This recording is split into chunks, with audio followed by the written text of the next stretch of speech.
Hey, everybody. We are here at the retreat, my favorite yoga studio, with my favorite dietitian. Although Meg is so much more than a dietitian, we met in Costa Rica on the Costa Rica trip that if you guys are watching this channel, you saw a lot of videos about.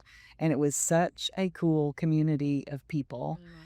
And Meg was one of these people in this cool community that added her expertise with us. She has spent 10 years being a functional medicine dietitian, and she is an expert at blending nutrition with mind-body wellness.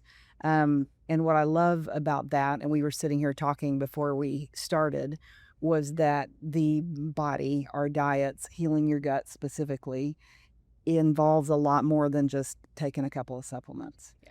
So what we wanted to, we were going to do a short interview today. Thank you for being here. Yeah, thanks for having me. And I wanted to talk about how does safety or lack of safety. So if you go to Meg's website, which we will add all of that information here at the end about how to get in touch with her and find her on Instagram and all of the channels.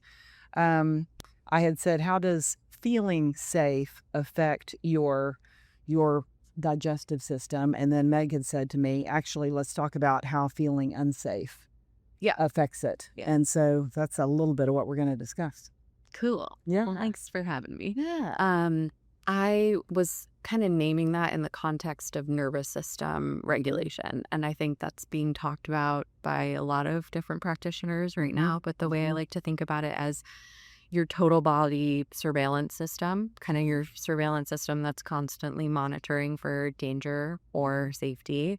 And a lot of what I see in my practice is women who have had gut issues, chronic health issues, hormonal issues for years. I don't tend to often see, sometimes we see, but we don't often see like clients who are brand new to healing or trying to maybe just optimize. We usually see people who have struggled for a while with health issues. They've come to you saying, I don't know what to do. Yeah. Bloating, constipation, acid reflux, like just like they've been through the gamut. Maybe they've seen other providers or conventional providers and haven't gotten relief. And so I see a lot of people who don't feel totally safe in their body is the way that I would speak to it, which is generally a level of like they don't fully trust what's going on in their body. They feel disconnected maybe. Maybe they're totally actually blocked and shut off from their body. I typically see the pendulum swing between hypervigilance, where they're overly aware, panic mode, like trying all the things, doing all the things, which sometimes can be problematic too and will cause more stress. But I also have the pendulum swinging in this other sort of realm of unsafety that I would call like disassociated from the body. I'm just going to ignore everything that's going on because it's scary in there. And I don't think either end is super serving when you're trying to heal. Getting back into safety to me is a process that can be done through nutrition, supplements, and lifestyle altogether. So one thing that I'll just mention in the context of digestion is when a body doesn't feel fully safe and maybe has been living in that fear, panic, what's wrong with me, I don't know what to do to feel better, panicked about symptom state, that state of unsafety really can shut down digestion. It can slow things down. It can block stomach acid production. Even saliva is literally reduced in the mouth, and we start our digestion in the mouth.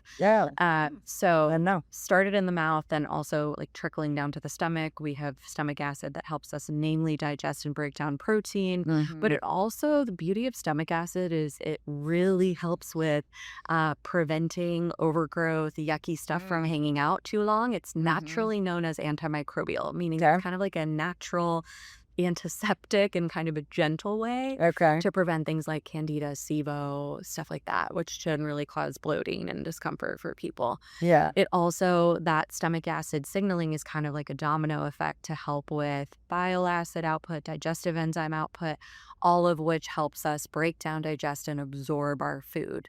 So I like to say a lot, instead of we are what we eat, we are what we digest and absorb. And our nervous system and our perceived stress load plays a huge role in our ability to do that. So one thing that I think is interesting is like people will kind of say like, okay, well, how do I get back into safety? Mm-hmm. That looks different for all people. That's kind of like the work of my practice and my clinicians on my team. Mm-hmm. But for example, a basic way we do that through food is eating enough, and blood sugar regulation Mm-hmm. is huge for creating perceived safety. And Okay. why that's the case is that Okay. if you're under eating or you're having lows and highs, that's going to cause more cortisol output through the day. Like Oh. anytime you're dropping low, your body's going to respond to that by making more cortisol to basically say, hey, we need more sugar in the blood, we need more energy, and that will keep you in kind of that state of perceived unsafety, whereas you can get back into safety and more perceived safety by eating more consistently throughout the day, balanced throughout the day, and that looks different for everyone. That makes sense. But I know something we've talked about is like I'm huge on breakfast, for Yeah. example, as Yeah. like breaking that morning fast is a Yeah. big way to say like, hey, body, we're safe. Yeah. Yeah. There's food today. Yeah. Exactly. And at a lifestyle level too, I would say that looks different for everyone. We use lots of different mind body modalities, such as breath work, meditation. We do EFT tapping in my practice Oh, no too, kidding. for more of like I didn't know that. subconscious work. Oh, that's cool. But also simply one big tactic I use for people who have been in that like chronic symptom, fear about their body, fear of symptom state is practicing non-judgmental awareness can be a really huge tool for creating more safety. What I Mhm. mean by that is just working with watching symptoms more curiously rather than reactively. Sometimes the people on that hypervigilance spectrum of the unsafety pendulum are kind of panicking every time they have a symptom, Yeah. meaning making, creating a story. Yeah. Sometimes they have had an experience where they felt invalidated or not acknowledged in their experience of chronic health issues. And that also kind of adds to the anxiety and unsafety. Sure. And Yeah, you so feel unheard. learning, yeah, you feel unheard. And Yeah. so one thing that we really do in our practice is instilling how can we be more present and aware gently to what's happening and validate for ourselves like this is a real symptom and this is scary and it's okay that I feel fear about it, but then being able to take measures as we work with our clients collaboratively to say, for your particular body based on what we're seeing with these test Sure. results and this stool test, this is what's going to make sense for you, because I think a lot of people feel that way right now because there's so much overwhelm and there's so much information. Sure. Yeah. So the more that we can help you hone in as your sleuth, where you as the client take on the role of, I'm just the non-judgmental witness. I'm here to be collaborative with my body. I'm here to practice what it's like to watch and acknowledge what's here without panic. And my practitioner is here to sleuth. I don't need to be the sleuth anymore, the meaning maker anymore. That is sometimes what keeps people in that stuck cycle. Yeah. I'm almost hearing, as you're saying that, I'm almost hearing this is a bit of self-love. Yeah. Oh, totally. Totally. Right. But I think a lot of people hear that and they're like, I don't know how to connect with that. Or Yeah. they're like, Yeah. ooh, like, Yeah. so I think non-judgmental and Mhm. neutrality is sort of the loophole to Gotcha. self-love, self-compassion. I Yeah. find that I people like that. reach To have more compassion for yourself. they reach more Yeah. of that through starting with like, I'm gonna watch what's here. It's okay that this is here. It's scary that I'm having chronic Mhm. flu and I don't know why it's here. But I also know that I'm going to figure it out. I have, this practitioner in my team to help me. I have these tools that I've learned from them, et cetera. That's kind of where we want our clients to eventually get so that they can also eventually not work with us and spread and fly their wings and feel like, Right. That's your I aim. trust my body. I've got my body. I've got my tools and what to do here. Yeah. I love that you are combining, like you said, EFT and the tapping, the tapping techniques and breath work and all of it, because we were just talking before the interview started about somatics, and I'm in this field and consider myself fairly hooked in, but those were new to me, a lot of the somatic techniques that we did in Costa Rica with Francois. Yeah, that was, and I've found myself using it ever since, as far as paying more attention to where does this feel, where is this stress feeling, or what's coming up for me, and then where is it sitting in my body. Yeah. So it's very interesting to me about this topic of how much that could affect your digestion. Like, we'll call her Barb. Barb that was there at the retreat. She was under a lot of stress before from work. And she was experiencing a lot of digestive issues. Yeah. And I think before we started talking about all this, it was very easy for her to think, oh, it is what I'm eating. And it could be what Yes. she's eating, but it also could be related to the stress that she's under. That's a key point that I want to make. I think that so many people assume I need to take more food away. It's the food that I'm eating, which in certain cases, I say this even as someone diagnosed with celiac, I actually strongly believe it's almost never just the food alone. If anything, the food is a very small component of it. Mm-hmm. There are known foods that are more, say, gut irritating that we see in the literature, for example, but what's the context of which you're eating that food in? How are you eating the food? One of my favorite starting tactics for people who feel like, I have a lot of stress in my life. I feel like I probably don't feel that safe in my body. Like, I feel bloated all the time. Start with what I call my rule of threes. Okay. It's 3 deep breaths 3 times throughout the meal. So 9 breaths total. So it's start the meal, 3 deep breaths. Middle of the meal, 3 deep breaths. End of the meal. Feels really simple, feels really unsexy, but this is actual, like, based on research. So we're stimulating the cephalic phase of eating, meaning the brain phase of eating, when you can slow down, bring some presence, pause for a moment to I breathe. love it. Some people bring prayer, and I love Yeah. that. Yeah.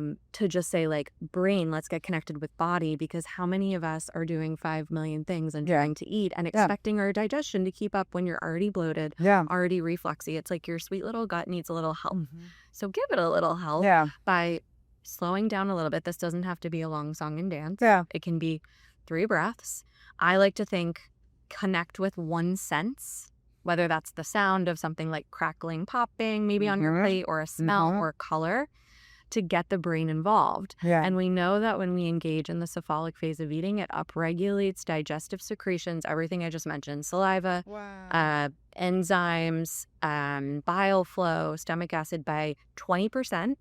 Just by engaging in the brain phase of eating alone. That's So it's a amazing. missed opportunity for so many of us. And I tell my clients, I'm like, listen, before we get to the supplements and the fun things, the test kits, the stool test, the mineral testing, we have to start with these foundations, these unsexy things, because they are so measurably beneficial. I mean, I've had clients alone who come with 10 out of 10 bloat, and they're like, my bloat's a 5 out of 10 after doing that for 2 weeks. And that's not every case, No, right? yeah, but But that's there are amazing. people where, like, the lifestyle habits and Yeah. just the mindfulness. I don't teach intuitive eating. I teach mindful eating, which is really engaging your senses, getting present, getting the brain at a somatic level involved with the body of like what's happening. Yeah. Because we just expect our bodies to do so much, and we have this, like, quick fix mentality, quick gratification mentality. And it's like, if you're symptomatic, especially, give your gut a helping hand a little bit. Like, it really can make a difference. So that's one of my favorite skills I to love just to that. start with, and, like, be kind to yourself. It's a practice. Yeah. You're going to forget. Get your kids involved. It's Yeah. great to, like, have people at your dinner table thinking, like, let's all do the breaths together. Yeah. It really Yeah. makes That's such a a difference. connector. That's okay. That's a good takeaway. So 3 breaths, 3 before you eat, and then 3 3 in in the the middle, middle, put your fork down, 3 at the end. and 3 at the end. Just creating presence, and could be a chance for gratitude Yep. or Totally. connection, with the Totally. people that you're eating with, or if you're eating by yourself, listening to your food, and you're chewing and birds around chew you, well. or Chew well would be my there you added go. thing Okay, to that. yeah, all right. I Just like really it. thinking about chewing. That's great. Thank you so much. Yeah. Yeah, I think we could probably sit here and talk for Forever. another, at least half hour over some of all the other little juicy bits that you dropped. So thank you for sharing. And it's Grounded Nourish, It's Grounded Nourishment. Grounded Nourishment on Instagram and your website. Yes, to just keep everyone on their toes. It's at Grounded Nourish on Instagram. There you And go. then the website is Grounded Nourish, with the company's Grounded Okay, Nourishment. and we'll link all of that so people can see that, and we'll have you again if we can sometime, Great. because I hope this was helpful for you guys. Please share with someone if you know of someone that needs to hear this information, because I don't hear it very often, and I think it's really helpful. And the more that we can pay attention and be present and find just little ways to help ourselves, then yeah, then that makes her life better. So, Love yeah. it. Thank Thanks for you. having me. Yeah, Appreciate absolutely. you. See you guys until next time.